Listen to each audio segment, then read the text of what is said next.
അല്ല, കാറ് വേണ്ടാന്നല്ല, എല്ലാ നിഅമത്തും ഉപയോഗപ്പെടുത്തുന്നത് റബ്ബിന് വലിയ ഇഷ്ടമാണ്. പക്ഷേ അതെല്ലാം കാണുമ്പോൾ ദീന് മറന്നു പോകരുത്, അള്ളാനെ മറന്നു പോകരുത്. ദീന് രണ്ടാമതായും ഈ ദുനിയാവ് ഒന്നാമതായും അങ്ങനെയാകാൻ പാടില്ല. ദീന് രണ്ടാമതായും സമ്പത്ത് ഒന്നാമതായും അങ്ങനെയാകാൻ പാടില്ല. ദീന് എപ്പോഴും അത് ഒന്നാം സ്ഥാനത്താണ്. ദീന് വിട്ടിട്ടൊരു കളിയില്ല. ആ ഒരു ചിന്തയാണ് നമ്മുടെ കൽബിൽ വരേണ്ടത്. ദുനിയാവിനോടുള്ള സ്നേഹം അങ്ങ് വിട്ടേക്കണം. ബഹുമാനപ്പെട്ട ഖലീലുല്ലാഹി ഇബ്രാഹിം അലൈഹിസ്സലാം, ഇബ്രാഹിം നബി അലൈഹിസ്സലാമിന് അല്ലാഹു തആല ഒരു പദവി കൊടുത്തില്ലേ? ഏതാണ് പദവി? ഖലീലുല്ലാഹ്, അല്ലാഹുവിന്റെ ഖലീൽ എന്ന പദവിയാണത്. ആ പദവി മറ്റൊരാൾക്കുമില്ല. അത് അല്ലാഹു തആല ഇബ്രാഹിം നബി അലൈഹിസ്സലാമിന് നൽകിയ പദവിയാണ്. ആ പദവി നൽകിയപ്പോഴാണ് മലക്കുകൾ അല്ലാഹുവിനോടൊരു സംശയം ചോദിക്കുകയാണ്. മലക്കുകൾ അല്ലാഹുവിനോട് ചോദിക്കുന്നു, അല്ല റബ്ബേ, എങ്ങനെയാണ് ഇബ്രാഹിം നബി അലൈഹിസ്സലാമിന് നീ ഖലീലുല്ലാഹ് എന്ന ആ പദവി നൽകിയത്? ഇബ്രാഹിം നബി അലൈഹിസ്സലാമിന് ദുനിയാവുണ്ടല്ലോ, ഇബ്രാഹിം നബി അലൈഹിസ്സലാമിന് സമ്പത്തുണ്ടല്ലോ, ഇബ്രാഹിം നബി അലൈഹിസ്സലാമിന് മക്കളുണ്ടല്ലോ, ഇബ്രാഹിം നബി അലൈഹിസ്സലാമിന് ഭാര്യയുണ്ടല്ലോ. ദുനിയാവ് എല്ലാം കിട്ടിയ ഇബ്രാഹിം നബി അലൈഹിസ്സലാമിന് നീ എങ്ങനെയാണ് ഖലീലുല്ലാഹ് എന്ന പദവി നൽകിയത്? ദുനിയാവിനോടുള്ള സ്നേഹം കൈവിടണമെന്നല്ലേ നീ പറഞ്ഞത്? അപ്പൊ അല്ലാഹു തആല മലക്കുകളോട് പറയാണ്, ഓ മലക്കുകളെ, ഞാൻ എൻ്റെ അടിമയുടെ രൂപത്തിലേക്ക് നോക്കുന്നില്ല, എൻ്റെ അടിമയുടെ സമ്പത്തിലേക്ക് ഞാൻ നോക്കുന്നില്ല. എൻ്റെ നോട്ടം ഇലാ ഖൽബിഹി വ അഅമാലിഹി, ആ അടിമയുടെ മനസ്സിലേക്കാണ്, ആ അടിമയുടെ പ്രവർത്തനങ്ങളിലേക്കാണ്. എന്നാൽ എൻ്റെ ഖലീലുല്ലാഹിയായ ഇബ്രാഹിം നബി അലൈഹിസ്സലാമിന് ബാക്കി എല്ലാറ്റിനോടുമുള്ള സ്നേഹം എന്നെ കവിച്ച് വെച്ചിട്ടാണ്. എന്നോടുള്ള സ്നേഹത്തെക്കാളും അവർക്ക് മക്കളോട് സ്നേഹമില്ല, ഭാര്യയോട് സ്നേഹമില്ല, അതുപോലെ തന്നെ സമ്പത്തിനോട് സ്നേഹമില്ല. ഇബ്രാഹിം നബി അലൈഹിസ്സലാമിന്റെ മനസ്സ് ഞാൻ കാണുന്നുണ്ട്, ഇബ്രാഹിം നബി അലൈഹിസ്സലാമിന്റെ പ്രവർത്തനങ്ങൾ ഞാൻ കാണുന്നുണ്ട്. എന്നിട്ട് അല്ലാഹു തആല മലക്കുകളോട് പറയാണ്, മലക്കുകളെ, ഫഇൻ ശിഅ്തും ജർരിബൂഹു എന്ന് പറഞ്ഞു. നിങ്ങൾക്ക് സംശയമുണ്ടോ? ന ജർരിബൂഹു, ഒന്ന് പരീക്ഷിച്ചു നോക്കൂ നിങ്ങൾ ഖലീലുല്ലാഹി ഇബ്രാഹിം അലൈഹിസ്സലാം, ഒന്ന് പരീക്ഷിക്കുക. അങ്ങനെ മലക്കുകൾ അങ്ങ് പരീക്ഷിക്കാൻ തുടങ്ങി. അതൊരു നീണ്ടതാ, അങ്ങക്ക് കേൾക്കാൻ താല്പര്യം ഉണ്ടാവില്ലേ? ഉണ്ടാ, എന്നാ പിന്നെ നമുക്കത് വേറൊരു ദിവസത്തേക്കാക്കാം. അള്ളാഹു തൗഫീഖ് കേട്ട്. അത് നീണ്ടതാണ്, അതിപ്പോൾ തുടങ്ങിയാൽ പിന്നെ തീർക്കാൻ കഴിയില്ല. അതങ്ങനെയാണ്, നമുക്ക് ബേജാറൊന്നും തോന്നണ്ട. അപ്പം തുടങ്ങിയാൽ അത് വലിയ സംഗതി. അത് ഇൻഷാ അല്ലാഹ് ഞങ്ങളെ ഉസ്താദ് ഫൈസി ഉസ്താദിൻ്റെ ഇവിടെ ക്ലാസ്സിനെ കുറിച്ച് എന്നോട് പറഞ്ഞു, ഭയങ്കര ഒരു 10 മിനിറ്റ് ഉസ്താദ് സംസാരിക്കും, നല്ല വിഷയം അങ്ങ് പറയുമെന്ന് പറഞ്ഞു.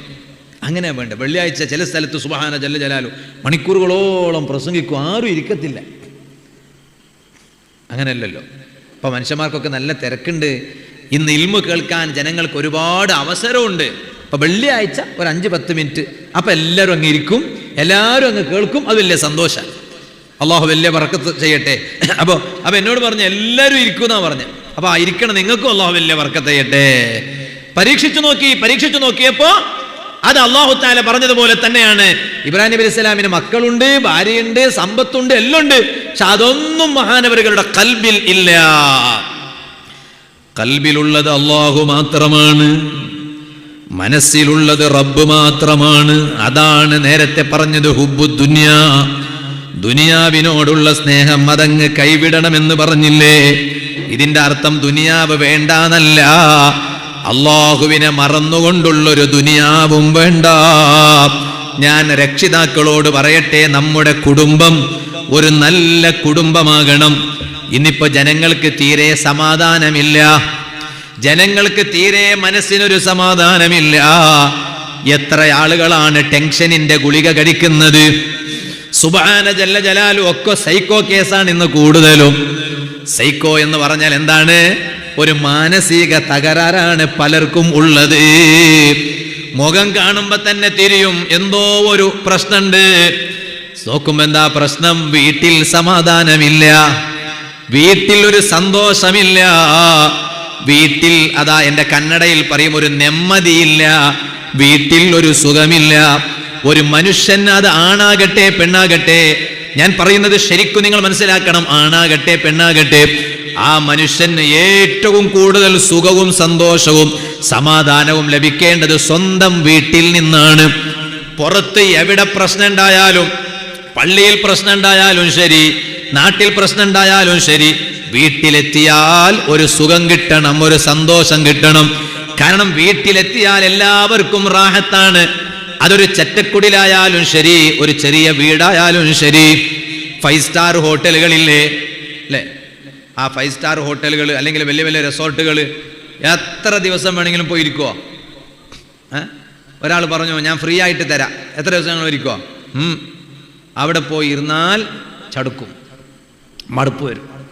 എന്നാൽ ഞങ്ങൾക്ക് എവിടെ ഇരുന്നാലും മടുപ്പ് വരാത്ത ഒരു സ്ഥലം അത് ഞങ്ങളെ സ്വന്തം വീടാണ്. അത് ക്വാർട്ടേഴ്സ് ആണെങ്കിലും ശരി അല്ലേ, എന്താ പറയുക, ക്വാർട്ടേഴ്സ് എന്താ പറയുക, വാടകയ്ക്ക് കൊടുക്കണേ, അതാണെങ്കിലും ശരി. ഇനി അതല്ല, പിന്നെ വാടക വീടാണെങ്കിലും ശരി, സ്വന്തം വീടല്ല വാടക വീടാണ്, എന്നാലും ശരി, ഞങ്ങളെ വീട്ടിലെത്തിയാൽ അൽഹംദുലില്ലാ മനസ്സിനൊരു സന്തോഷം. എന്താ കാരണം? ഭാര്യനെ കാണുമ്പോൾ വല്ലാത്തൊരു സന്തോഷം, മക്കളെ കാണുമ്പോൾ വല്ലാത്തൊരു സന്തോഷം. ഞാനിപ്പോ പിന്നെ എവിടേക്കെല്ലാം പോയി ഞാൻ നാട്ടിലെത്തിയാൽ, വീട്ടിലെത്തിയാൽ എൻ്റെ ഇളയ മോനുണ്ട്, സുബ്ഹാനല്ലാഹ്, 4ാമത്തെ മോന്.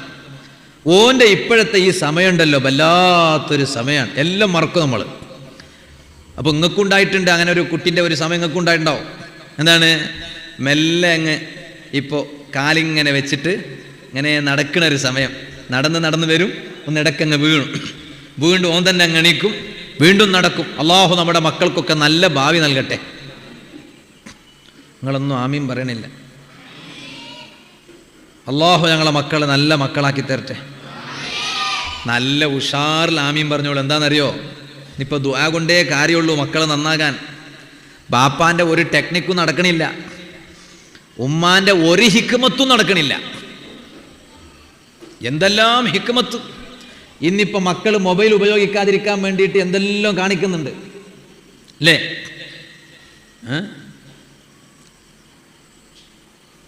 കണ്ണിലേക്ക് 2 ചുവപ്പ് റെഡ് കളർ ഒരു ഷായി ഇങ്ങനെ ഒഴിച്ചു കൊടുത്തിട്ട് ഒരു തുണിക്കഷ്ണം അതിങ്ങനെ കണ്ണിലിങ്ങനെ കെട്ടിക്കൊണ്ട് വന്നിട്ട് പറഞ്ഞ് പിന്നെ മൊബൈൽ നോക്കിയാൽ ഇങ്ങനെ ഉണ്ടാവും, കണ്ണിങ്ങനെ ആവുമെന്ന്.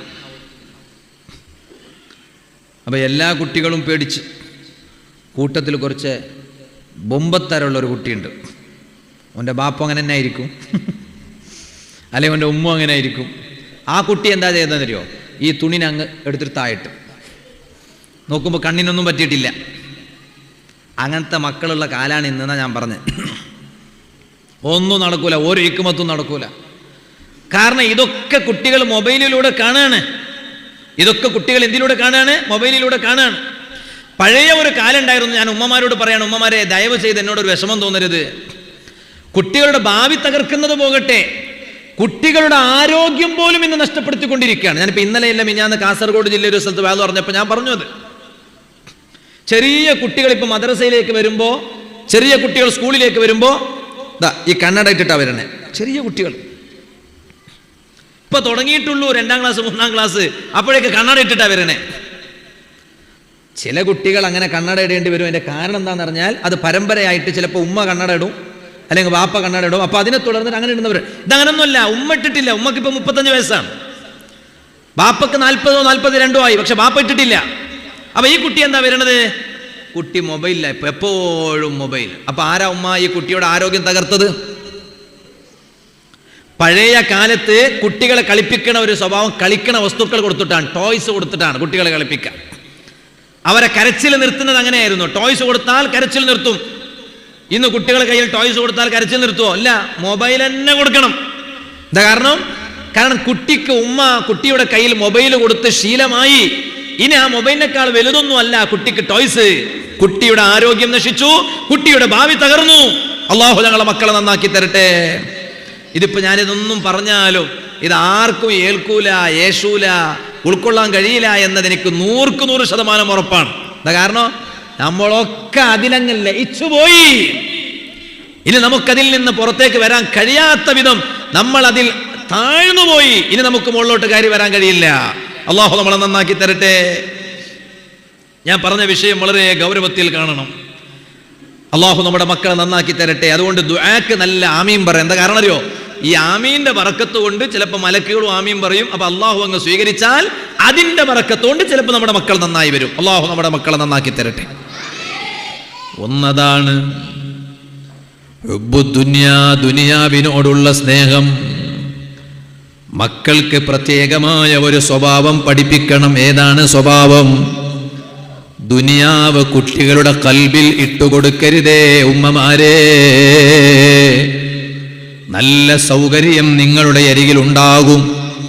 എന്നാൽ ആ സൗകര്യത്തിനിടയിലും ജീവിതമെന്ന് പറഞ്ഞാൽ എന്താണ് എന്നത് ശരിക്കും കുട്ടികൾക്ക് രക്ഷിതാക്കൾ പഠിപ്പിച്ചു കൊടുക്കണം. ഏത് പ്രതിസന്ധി ഘട്ടത്തിലും ഏത് പ്രയാസമുള്ള സമയത്തും അത് തരണം ചെയ്ത് ജീവിക്കാനുള്ള ശേഷി കുട്ടികളിൽ രക്ഷിതാക്കൾ ഉണ്ടാക്കിയെടുക്കണേ. ലോകത്ത് ഏറ്റവും വലിയ നേതാവാരാണ്? ലോക നേതാവായ റഹ്മത്തുൽ ലിൽ ആലമീൻ സയ്യിദുൽ വറാ അഷ്റഫുൽ ഖൽഖ് മുഹമ്മദുർ റസൂലുള്ളാഹി സല്ലല്ലാഹു അലൈഹി വസല്ലമ തങ്ങളാണ്. ആ തങ്ങളുടെ പ്രിയപ്പെട്ട മകളല്ലേ ഉമ്മമാരെ, സയ്യിദത്തുനാ ബീവി ഫാത്തിമത്തു സഹ്റാ റളിയല്ലാഹു അൻഹാ. ആ ഫാത്തിമ ബീവിയുടെ പവർ എന്താണെന്നറിയോ ഉമ്മമാരെ? ഫാത്തിമ ബീവി റളിയല്ലാഹു അൻഹാ മഹ്ശരിൽ വരുന്ന ഒരു രംഗം ഇമാമിങ്ങൾ കിതാബിൽ എഴുതി വെച്ചിട്ടുണ്ട്. ഇന്നത്തെ പുതിയ പെണ്ണിനെ ആനയിച്ചു കൊണ്ടുപോകുന്ന രംഗമില്ലേ?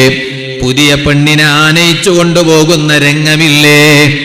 എന്നാൽ അത് ഫാത്തിമ ബീവി റളിയല്ലാഹു അൻഹായെ ആനയിക്കുന്നതിന്റെ ഒരു അഴലത്തും എത്തൂല.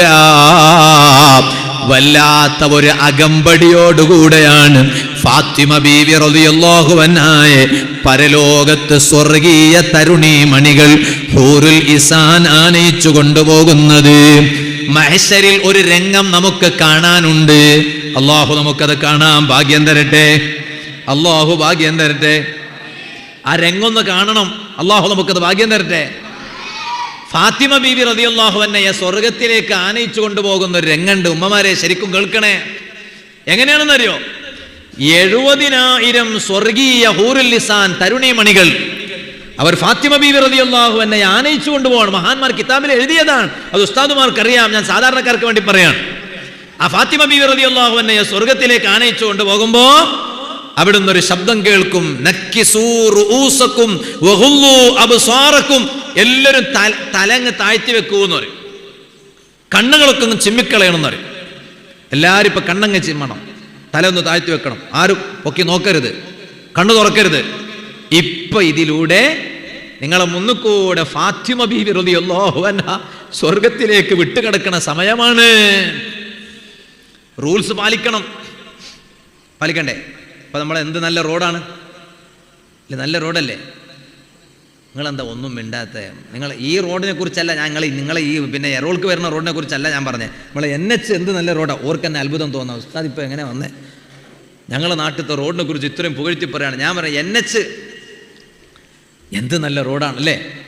സുബ്ഹാനല്ലാഹ്. മംഗലാപുരം വിട്ടിട്ട് ഞാൻ ഇങ്ങോട്ട് എത്തുമ്പോഴേക്ക് എൻ്റെ കൂടെയുള്ള പറഞ്ഞു, ഉസ്താദെ കുമ്പള പാസ്സായി. ഞാൻ അപ്പം വിചാരിച്ചത് തൊക്കോട്ടിലായിരിക്കും എന്നാണ്. കുമ്പള പാസ്സായി എന്നാ പറയണേ. പിന്നെ നോക്കുമ്പോൾ കാസർഗോഡും പാസ്സായി. അറിയണേ ഇല്ല. പക്ഷെ റൂൾസ് ഉണ്ട്, പഴയതുപോലെ പോകാൻ പറ്റൂല. അവിടെ ഇങ്ങനെ എഴുതി വെച്ചിട്ടുണ്ട് 80, 100 എല്ലായിടത്തും ഇങ്ങനെ ക്യാമറ വെച്ചിട്ടുണ്ട്. ഇന്നൽ ക്യാമറ ലബിൽ മിർസാദ്. ഖുർആനിൽ പറഞ്ഞില്ലേ, ഇന്ന റബ്ബക ലബിൽ മിർസാദ്. നിങ്ങളെ റബ്ബ് നിങ്ങളെ വീക്ഷിക്കുന്നുണ്ട്, നിരീക്ഷിക്കുന്നുണ്ടെന്ന് പറഞ്ഞ പോലെ ക്യാമറ നിങ്ങളെ നിരീക്ഷിക്കുന്നുണ്ട്. നമ്മൾ സ്പീഡ് കൺട്രോൾ ചെയ്യുന്നുണ്ടോ ഇല്ലേ? റബ്ബ് നമ്മളെ വീക്ഷിക്കുന്നുണ്ട് എന്ന് വേദ പറയാൻ തുടങ്ങിയിട്ട് കാലം എത്രയായി? ഇപ്പൊ ക്യാമറ വെച്ചപ്പോ ബാപ്പ മോനെ കൺട്രോൾ ചെയ്യാണ്. പതുക്കെ പോടാ ക്യാമറ ഉണ്ടടാ. എന്താ പ്രശ്നം? ക്യാമറ ഉണ്ടായിട്ട് സ്പീഡ് പോയാൽ എന്താ പ്രശ്നം? ഫൈൻ അടക്കേണ്ടി വരും. കീശന്ന് ബീരാൻകുട്ടി പോവും. ബീരാൻകുട്ടി പറഞ്ഞാൽ നമ്മുടെ മലപ്പുറത്തെല്ലാം ചെന്നാൽ പൈസക്ക് അങ്ങനെയാ പറയാം, ബീരാൻകുട്ടി എന്നാൽ അങ്ങ് പോവും കീശന്ന്. Vande slow please grow slow, പതുക്കെ പോയിക്കോന്ന്, സാവകാശം പോയിക്കോ. അല്ലെ ഗൾഫിലെ പ്രവാസികളൊക്കെ ഇല്ലേ, ഈ പിന്നെ ഉദുമ എരോള് ഭാഗത്തൊക്കെ ഒരുപാട് പ്രവാസികളുണ്ട്. അല്ലാഹു എല്ലാവർക്കും വലിയ ബർക്കത്ത് ചെയ്യട്ടെ. സുബ്ഹാനല്ലാഹ്, യുദ്ധത്തിന്റെ അലകളൊക്കെ അങ്ങ് തുടങ്ങിയപ്പോഴേക്ക് ഇല്ലേ കഥരാജി, ഞാനങ്ങ് ഞെട്ടിപ്പോയി. റബ്ബേ, ഞാൻ കഴിഞ്ഞ മാസം ലണ്ടനിൽ പോയിരുന്നു, UK. അപ്പോൾ അത് പോയിട്ട് വരുമ്പോഴാണ്, ഖത്തർ എയർപോർട്ടിലുള്ള സമയത്താണ് അവിടെ ഇറാൻ്റെ ബോംബ് വീണ്. യാ റബ്ബ് യാ അല്ലാഹ്. എനിക്കാണെങ്കിലോ 26-ാം തീയതി കൂറത്ത് തങ്ങൾ ഉപ്പാപ്പാൻ്റെ ആണ്ട് നേർച്ചൻ്റെ ആദ്യത്തെ ദിവസത്തെ വയലാണ്. അപ്പോഴേക്ക് പറഞ്ഞു എയറോസ്പേസ് മുഴുവനും അടച്ചു, താൽക്കാലികമായി വ്യോമപാത ഒക്കെ നിർത്തിവെച്ചു. എന്താ ചെയ്യുക? ഇന്നാ ലില്ലാഹി വ ഇന്നാ ഇലൈഹി റാജിഊൻ. എന്താ വലിയ മുസീബത്തല്ലേ? വ്യോമപാത ഒക്കെ നിർത്തിവെച്ചാൽ ഒരു സ്ഥലത്ത് മറ്റു സ്ഥലത്തേക്ക് പോകലെങ്ങനെ, പോയവർ തിരിച്ചു വരലെങ്ങനെ? അവസാനം പിന്നെ എങ്ങനെല്ലാം ചെയ്തിട്ട് അൽഹംദുലില്ലാ എത്തി, പരിപാടിക്കെത്തി, വഅദ് പറഞ്ഞു. എന്നാൽ ആ യുദ്ധത്തിന്റെ അലകളങ്ങ് തുടങ്ങിയപ്പോൾ പ്രവാസികളൊക്കെ പേടിച്ചു. ഉസ്താദെ, എല്ലായിടത്തും ബാധിക്കും, ദുആ ചെയ്യണം. അല്ലാഹുവേ, നീ ഞങ്ങളെ പ്രവാസികളെ വിഷമത്തിലാക്കല്ലേ അല്ലാ, അവരെ നീ നഷ്ടത്തിലാക്കല്ലേ അല്ലാ. ഒരാളെയും, പ്രവാസികളെ മാത്രമല്ല ഞങ്ങൾ ആരെയും നീ വിഷമത്തിലാക്കല്ലേ അല്ലാ, പ്രയാസത്തിലാക്കല്ലേ അല്ലാ. ഇരിക്കട്ടെ, ഞാൻ പറഞ്ഞ വിഷയം മറക്കരുത്. ഞാൻ പറഞ്ഞു വന്നത് എന്താ പറഞ്ഞേ? കുറച്ച് നിങ്ങൾ സഹകരിക്കുന്നു. അതിൻ്റെ ഇടയ്ക്ക് എന്തോ പറഞ്ഞു വരികയാണ്. നിങ്ങളിപ്പോൾ എൻ്റെ കൂടെ ഉണ്ടോ ഞാൻ നോക്കുക. ഇപ്പോൾ ഒന്നുമില്ല മനുഷ്യന്മാരെ, NHന്റെ റൂൾസിനെ കുറിച്ച് പറയാണ്. റോഡ് അതിൻ്റെ ഇടയ്ക്കൊന്ന് റോഡിനെ കുറിച്ച് പറഞ്ഞു. ആ റോട്ടിൻ്റെ നിയമങ്ങളൊന്ന് ആലോചിച്ച് നോക്കൂ നിങ്ങൾ. റോഡിൻ്റെ നിയമങ്ങൾ ഏറ്റവും അപ്പുറത്തുള്ള വരിയില്ലേ, ഏറ്റവും അപ്പുറത്തെ ലൈനിൽ എല്ലാവർക്കും പോകാൻ പറ്റുമോ? പോകാൻ പറ്റുമോ? ഇല്ല. ആർക്ക് മാത്രമേ പോകാൻ പറ്റൂ? നിങ്ങൾക്കൊന്നും അറിയില്ലല്ലേ? എന്നാൽ നന്നായി ഫൈൻ കിട്ടുമോ? ഓവർടേക്ക് ചെയ്യണവർക്ക് മാത്രമേ അപ്പുറത്ത് പോകാൻ പറ്റുള്ളൂ എന്ന് പറഞ്ഞു. ആ മൂന്നാമത്തെ ലൈനിൽ നാളെ ഒരുത്തന്നെ നമ്മളിങ്ങനെ പോകുന്നത്, നമുക്ക് ആദ്യമായിട്ടല്ലേ വരുന്നത്, ആദ്യം നമുക്ക് അറിയുന്നില്ലല്ലോ, പിന്നല്ലേ ഒരു തെറ്റ് സംഭവിക്കുമ്പോൾ രണ്ടാമത് അറിയണേ. ഞാനും വലിയ ആളാവുന്ന തെറ്റ് വന്നപ്പോഴാണ്. അപ്പോൾ ഞാൻ വണ്ടിയിലിരിക്കുന്നത് അയാളെ കണ്ടിട്ടുണ്ടാവില്ല. ചിലപ്പോൾ അയാൾ ഇങ്ങോട്ട് ചോദിക്കും, ഇങ്ങനെ ചോദിക്കും, നിങ്ങളെന്താ അങ്ങനെ പോകുന്നത്? അത് ഓവർടേക്ക് ചെയ്യാൻ മാത്രമാണ്. അപ്പോഴാണ് നമ്മൾ മനസ്സിലാക്കുന്നത് ഓവർടേക്ക് ചെയ്യാൻ മാത്രമുള്ള ലൈനാണ് അവസാനത്തെ അപ്പുറത്തെ ലൈൻ എന്നാണ്. അപ്പൊ റൂൾസ് പാലിക്കണം. അപ്പൊ മഹ്ശറിൽ ഒരു റൂൾസ് ഉണ്ട്. അതാ എല്ലാ വണ്ടിയും നിർത്തിവെച്ചു, എല്ലാവരും പോകുന്നത് നിർത്തിവെച്ചു. തൽക്കാലം ഗതാഗതം തടസ്സമായി. എല്ലാരും അവിടെ നിൽക്കാണ്. ആ സമയത്ത് സ്വർഗത്തിലേക്ക് ആനയിക്കപ്പെടുന്നത് ഉമ്മമാരെ സയ്യിദത്തുനാ ബീവി ഫാത്തിമത്തു സഹ്റാ റളിയല്ലാഹു അൻഹാ. ആ ഫാത്തിമ ബീവി റളിയല്ലാഹു അൻഹായ സ്വർഗത്തിലേക്ക് ആനയിക്കപ്പെടുമ്പോ അത് എല്ലാരും തലയങ്ങ് താഴ്ത്തി വെക്കൂ, കണ്ണ് ചിമ്മിക്കളയൂ. 70,000 സ്വർഗീയ തരുണീമണികൾ അതാ ഫാത്തിമ ബീവി റളിയല്ലാഹു അൻഹായ സ്വർഗത്തിലേക്ക് ആനയിക്കപ്പെടുന്നു. ഉമ്മമാരെ, ഫാത്തിമ ബീവിക്ക് ഈ പവർ കിട്ടിയതോ വെറുതെയല്ല. ജീവിതകാലത്ത് ഒരു അന്യ പുരുഷനും ഫാത്തിമ ബീവിയുടെ മുഖത്തേക്ക് നോക്കിയിട്ടില്ല. നമ്മുടെ കൂട്ടത്ത് എത്ര സഹോദരിമാർക്കാണ് ഇങ്ങനെയൊരു പവർ പറയാൻ കഴിയുക? തഹജ്ജുദ് നിസ്കരിക്കുന്നവരുണ്ടായേക്കാം, ളുഹാ നിസ്കരിക്കുന്നവരുണ്ടായേക്കാം, എന്നും മൊബൈലിന്റെ മുന്നിൽ കുത്തിരുന്ന് ഹദ്ദാദ് ചൊല്ലുന്നവരുണ്ടായേക്കാം, എപ്പോഴും വീട്ടിൽ ഓൺലൈൻ മജ്ലിസ് തുറന്നു വെച്ച് അതിന്റെ ബേക്കിലങ്ങേ കൂടി നിൽക്കുന്നവരുണ്ടായേക്കാം. ചോദിക്കട്ടെ, റബ്ബിന്റെ നിയമമല്ലേ, കൈയടിക്കാനല്ലല്ലോ, നിയമം പറയാതിരിക്കാൻ പറ്റില്ലല്ലോ. എത്ര ഉമ്മമാർക്കാണിത് പറയാൻ കഴിയുക? എന്റെ മുഖം അന്യപുരുഷന്മാരിലേക്ക് കാണിക്കുന്നതിന് ഞാൻ പതേ മറച്ചു വെച്ചിട്ടുണ്ട് എന്ന ഒരു ക്വാളിഫിക്കേഷൻ പറയാൻ ഇന്നിപ്പോ എത്ര ഡിഗ്രികളുണ്ട്, എത്രയാണ് പഠനങ്ങളുള്ളത്. സുബ്ഹാനല്ലാഹ്, എവിടെയെല്ലാം പോയി പഠിക്കുന്നു. UK-യിൽ ചെന്നപ്പോൾ ഞങ്ങളെ നാട്ടിലെ എത്ര ആൺമക്കൾ പെൺമക്കളാണ് അവിടെ ഓരോ കലാലയങ്ങളിൽ പഠിക്കുന്നത്. IT മേഖലയിൽ പഠിക്കുന്നവരുണ്ട്, മെഡിക്കൽ മേഖലയിൽ പഠിക്കുന്നവരുണ്ട്, അവിടെ തന്നെ പോയി ലൈഫ് സെറ്റിലാകുന്നവരുണ്ട്, ഫാമിലി അവിടെ തന്നെ സെറ്റിൽ ചെയ്ത് അവസാനം ബ്രിട്ടീഷ് പാസ്പോർട്ട് ഹോൾഡർമാരായി മാറുന്നവരുമുണ്ട്. പക്ഷേ ചോദിക്കട്ടെ, ഈ എല്ലാ ക്വാളിഫിക്കേഷനേക്കാളും ഏറ്റവും മുന്തിയ ക്വാളിഫിക്കേഷൻ ഒരു പെണ്ണിനുള്ളത് ഇതാണ് ഉമ്മമാരെ. എന്റെ മുഖം ഒരു അന്യപുരുഷനും നോക്കിയിട്ടില്ല. അത് പറയാൻ കഴിഞ്ഞ മഹദിയാണ് സയ്യിദത്തുന ബീവി ഫാത്തിമത്തു സഹ്റ റളിയല്ലാഹു അൻഹാ. ആ ഉമ്മമാരോട് ഞാൻ ഒന്നും കൂടി പറയാൻ, ആ ഫാത്തിമ ബീവിയെ കുറിച്ച് സയ്യിദുനാ റസൂലുള്ളാഹി അങ്ങനെ ആകണം. ആ ഫാത്തിമ ബീവിയെ കുറിച്ച് സയ്യിദുനാ റസൂലുള്ളാഹി സ്വല്ലല്ലാഹു അലൈഹി വസല്ലം തങ്ങൾ പറഞ്ഞു,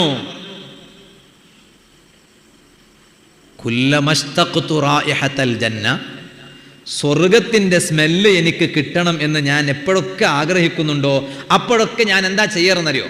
നബി സല്ലല്ലാഹു അലൈഹി വസല്ലം പറയാണ്, എനിക്ക് സ്വർഗത്തിന്റെ സ്മെല്ല് കിട്ടണം എന്ന് ഞാൻ ആഗ്രഹിക്കുമ്പോഴൊക്കെ ഞാൻ ചെയ്യുന്ന ഒരു കാര്യം അതെന്താണ്?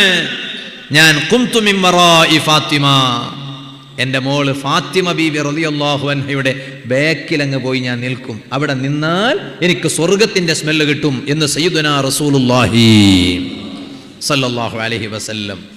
അങ്ങനെ പറയാൻ കഴിയണം ഒരു ബാപ്പക്ക് മോളെക്കുറിച്ച്. ഞാൻ എൻ്റെ ഉമ്മമാരോട് സഹോദരിമാരോട് പറയാം, ഒരു മകളെക്കുറിച്ച് ബാപ്പാക്ക് അങ്ങനെ പറയാൻ കഴിയണം. അത് ആ ബാപ്പ മകൾക്ക് നൽകുന്ന ഏറ്റവും നല്ല സർട്ടിഫിക്കറ്റ് ആണ്. അതിനേക്കാൾ മുന്തിയ ഒരു സർട്ടിഫിക്കറ്റ് വേറെയില്ല. ഒരു ബാപ്പ ഒരു മകൾക്ക് നൽകുന്ന ഏറ്റവും വലിയ ഒരു സർട്ടിഫിക്കറ്റ് ആണത്. പെൺകുട്ടികൾ എന്ന് പറഞ്ഞാൽ തന്നെ ഹദീസിലുള്ളത് എന്താണെന്നറിയോ? ഞാൻ എൻ്റെ സഹോദരിമാരോട് ഞാൻ പറയാണ്, നല്ല ലജ്ജയോടെ നടക്കണം. ഒരു പെണ്ണിൻ്റെ ഏറ്റവും നല്ല ഭംഗി എന്താണെന്നറിയോ? ആഭരണമല്ല, സ്വർണ്ണമാണോ? അപ്പം ഞങ്ങളുടെ നാട്ടിലൊക്കെ തേങ്ങക്ക് വില കൂടുതലാണ്. ഇവിടെ ഇല്ല. നിങ്ങൾക്ക് തെങ്ങുണ്ടോ? എന്നാ പിന്നെ എൻ്റെ വണ്ടിക്ക് ഡിക്യൂ ഉണ്ട്. ഉസ്താദ് കൊടകിലുണ്ടായിരുന്നല്ലേ? കൊടകിലെല്ലാം ചെന്നാൽ അങ്ങനെയാണ്. വേദന ചെന്നാൽ കുരുമുളക്, നാട്ടിലെല്ലാം വരുമ്പോൾ കിട്ടാനല്ലേ കുരുമുളക് കിട്ടും. വേദന വന്ന ഉസ്താദിൻ്റെ വണ്ടീൻ്റെ ബാക്കിൽ നല്ല തേന് കിട്ടും. അപ്പം നിങ്ങൾ കുരുമുളകോ തേങ്ങോ തേനൊന്ന് തരാൻ വേണ്ടി ഒന്നും പറയൊന്നുമല്ല കേട്ടോ. നിങ്ങളങ്ങനെ നിങ്ങളെ തേന് കിട്ടിയിട്ട് മാത്രം നിങ്ങളെ കുരുമുളക് കിട്ടിയിട്ട് ഇക്കണ്ട കാലം വരെ ഞാൻ എൻ്റെ വീട്ടിലേക്ക് കുരുമുളക് കൊണ്ടായിട്ടേ ഇല്ലേ. അതിങ്ങനെ വാലിൻ്റെ ഇടക്കൊന്ന് നിങ്ങൾ ഉറക്കു തോന്നാതിരിക്കാൻ വേണ്ടി കാര്യങ്ങൾ ഇങ്ങനെ മനസ്സിലാക്കുന്നതിൻ്റെ ഇടക്ക് എത്ര കാര്യം പറഞ്ഞാലും ഓം വരും. ആര് ആരൊരു മൊയ്ലിയാരാ? എന്തും മനുഷ്യന്മാർ. ആര് വരും? ഇബ്ലീസ് വരും ലഅനത്തുല്ലാഹി അലൈഹി. എത്ര കാര്യമായ വാല് പറഞ്ഞാലും ഓൻ വരും. അപ്പോൾ ഓനെ കുറച്ച് ഇല്ലാതെ ആക്കണമെങ്കിൽ ഇടയ്ക്കൊരു ഡോസ് തരണം. അതിനാണ് ഇടയ്ക്ക് ഡോസ് തരണേ. അപ്പോൾ തേങ്ങക്ക് വില കൂടുതലാ. ഇവിടെ എത്ര ഇപ്പോൾ 85-80 അങ്ങനെ ഇല്ലേ? അപ്പോൾ ഏതായാലും അങ്ങനെ ഓരോന്നിനും വില കൂടിയാണ്. അപ്പോ ഞാൻ എൻ്റെ സഹോദരിമാരോട് ഞാൻ പറയട്ടെ, ഒരു പെണ്ണിൻ്റെ ഏറ്റവും വലിയ സൗന്ദര്യം എന്താണ്? ചെറുപ്പക്കാരെ, കല്യാണം കഴിക്കാത്ത ചെറുപ്പക്കാരൊക്കെ ഈ കൂട്ടത്തിലുണ്ടാവും. അള്ളാഹു നിങ്ങൾക്ക് ബർക്കത്ത് ചെയ്യട്ടെ, അള്ളാഹു സന്തോഷം തരട്ടെ. ഉറക്കെ ആമീൻ പറയും. ഇതുവരെ കല്യാണം കഴിക്കാത്തത് നന്നായി, അള്ളാഹു നിങ്ങളെ കാക്കട്ടെ. എന്നാൽ കല്യാണം അങ്ങ് കഴിഞ്ഞാൽ നിങ്ങളെ യഥാർത്ഥ ജീവിതം അപ്പം തുടങ്ങും. അങ്ങനെയാണ്. അപ്പൊ ഇപ്പത്തെ പോലെ ഒന്നും ഇങ്ങനെ വയന്നിട്ട് നടക്കാൻ പറ്റൂല, അന്തം വിട്ടിട്ട് നടക്കാനും പറ്റൂല, ഇങ്ങനെ ഒന്നും ചിന്തിക്കാതെ ശ്രദ്ധിക്കാതെ നടക്കാനും പറ്റൂല. എല്ലാം ശ്രദ്ധിക്കണം. ഭാര്യ എവിടാണ്? ഇന്നിപ്പോ കല്യാണത്തിന് ചെന്നാൽ നിങ്ങൾ ഒരു തടിയാണ്. കല്യാണത്തിന് ചെന്നാൽ കല്യാണം കഴിഞ്ഞ് തിരിച്ചു വരാം. എന്നാ ഭാര്യനെ കൂടി ചെന്നാലോ, ഭാര്യനെ കൂടി പോയാലോ? ഭാര്യനെ കൂടെ ചെന്നാൽ ഭാര്യയും കൂടെ വരണം. സുബ്ഹാനല്ലാഹ്, ചില വൃത്തികെട്ട ഭർത്താക്കന്മാരുണ്ട്. അള്ളാഹു ഓരോ സ്വഭാവം നന്നാക്കി കൊടുക്കട്ടെ. നമ്മളോ ആമീൻ പറയേ. വൃത്തികെട്ട ഭർത്താക്കന്മാരെന്ന് ഞാനിത് വെറുതെ പറയല്ല. ഇപ്പൊ ഇത് പറയുമ്പോൾ എണീറ്റ് പോകരുത് ദയവ് ചെയ്ത്. അപ്പൊ ഞങ്ങൾ മനസ്സിലാക്കും ഇയാൾ തന്നെയാണ് ആളെന്ന്. ദയവ് ചെയ്ത് ഇപ്പൊ പോകണ്ട, ഒരു 10 മിനിറ്റ് കഴിഞ്ഞ് പോയാൽ മതി. അങ്ങനെ നമ്മൾ മനസ്സിലാക്കുക.